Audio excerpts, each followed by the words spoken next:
Bonjour, nous allons parler des variations interindividuelles.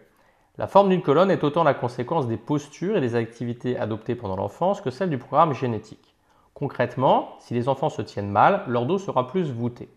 Mais cette conséquence est surtout esthétique.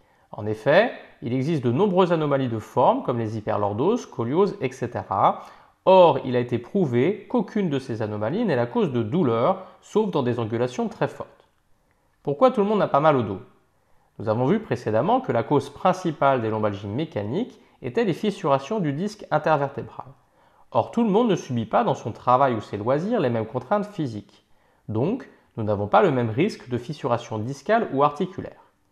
Ensuite, tout le monde n'a pas la même résistance à la déchirure du disque ou du plateau vertébral. Cette résistance est liée à deux facteurs.